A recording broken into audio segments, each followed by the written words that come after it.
Hello all, myself Vedangi and I'm a legal intern at Lexis and Company. So guys, my today's topic for the discussion is the case analysis of Jacob Matthew versus State of Punjab 2005. So let's begin. So in a landmark judgment, the Supreme Court of India laid down the guidelines in cases of alleged negligence against medical practitioners in India, and it clearly stated that there is a need for the protection of the doctors from frivolous or unjust prosecution. Also, negligence or recklessness being gross is not a requirement of Section 304A of IPC. Now, talking about the facts of this case. So, in this case, Ashok Kumar Sharma, who was a respondent, he filed an FIR with the police in the police station, whereupon an offence under Section 304A, read with Section 34 of the IPC, was registered. So the gist of this information is that on 15th of February 1995, the informant's father, late Jeevanlal Sharma, he was admitted as a patient in a private ward of CMC Hospital, Ludhiana, and on 22nd of February 1995 at about 11 pm, Jeevanlal felt a little difficulty in breathing.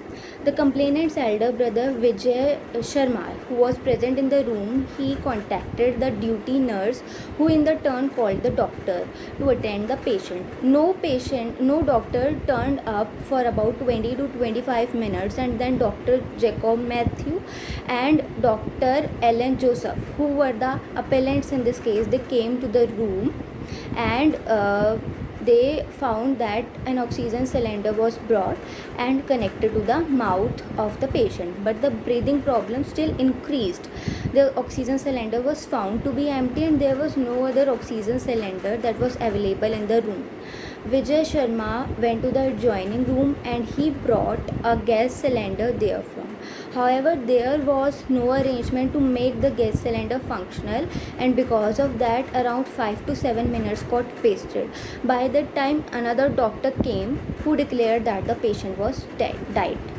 Thereafter, Judicial Magistrate First Class of Ludhiana, he framed charges under Section 304A of IPC against the two accused persons who were the doctors, and the appellant, he filed a petition in the High Court under Section 482 of CRPC, praying for questioning of the FIR and all the subsequent proceedings.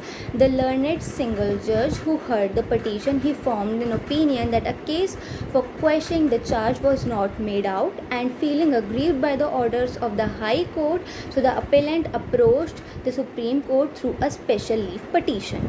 Now, talking about the issues that were raised before the court.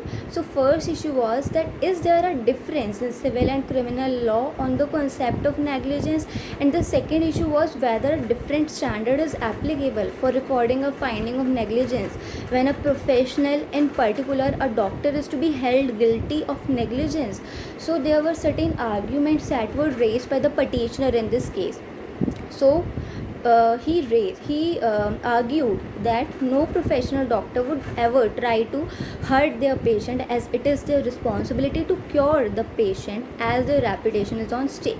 Also, single failure may cause them a huge impact on their career, and even in civil jurisdiction, the rule of res ipsa loquitur, that is, the matter speaks for itself, is not of universal application and has to be applied with extreme care and caution to the cases of professional negligence, and a medical practitioner takes full responsibility of the patient and hence does not gain anything out of the negligence of the omission caused.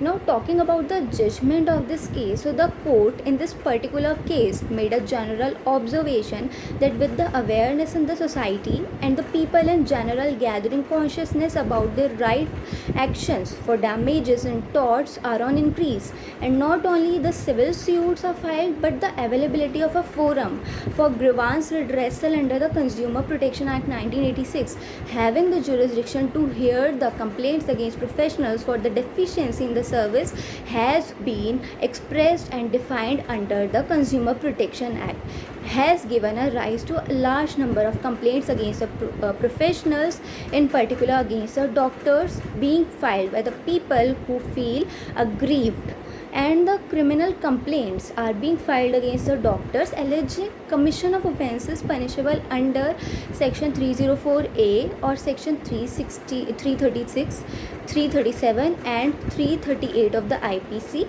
alleging rashness or negligence on the part of the doctors resulting in the loss of life or injury to the patient.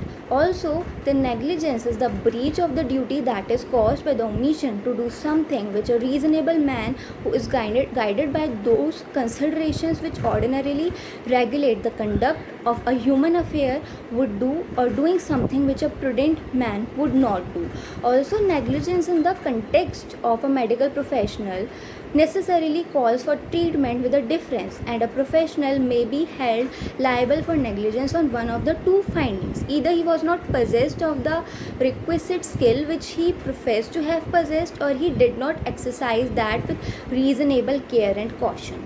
Also, the jurisprudential concept of negligence differs both in civil and criminal law, and the term gross has not been used in section 304A of IPC, yet it is settled that in criminal law, negligence or recklessness to be so held must be of high degree as to be gross. And to prosecute a medical professional for negligence under criminal law, it must be shown that the accused did something which is against the facts and circumstances of the medical profession.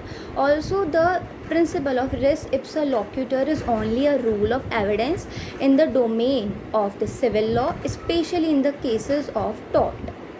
Now, what was held in this case? So, the court, in the light of these principles, laid down certain guidelines that would govern the prosecution of doctors for the offences of negligence. So, first of all, a private complaint may not be entertained unless the complainant has produced prima facie evidence before the court in the form of credible opinion given by another competent doctor to support the charge of negligence. Also, the investigating officer should, before proceeding against a doctor who is accused of such negligent act, must obtain an independent and competent medical opinion from a doctor who is qualified and in government service in that branch of medical practice. Also, a doctor who is accused of rashness or negligence may not be arrested in a routine manner unless his arrest is necessary for furthering the investigation or for collecting the evidence. So guys, that's all about my discussion on this particular case. I hope you all like my video. If you guys have any doubt with regard to this video, then you can comment in the comment section. Also, don't forget to subscribe to our YouTube channel Lex Click. We will meet in the next video. Till then, bye.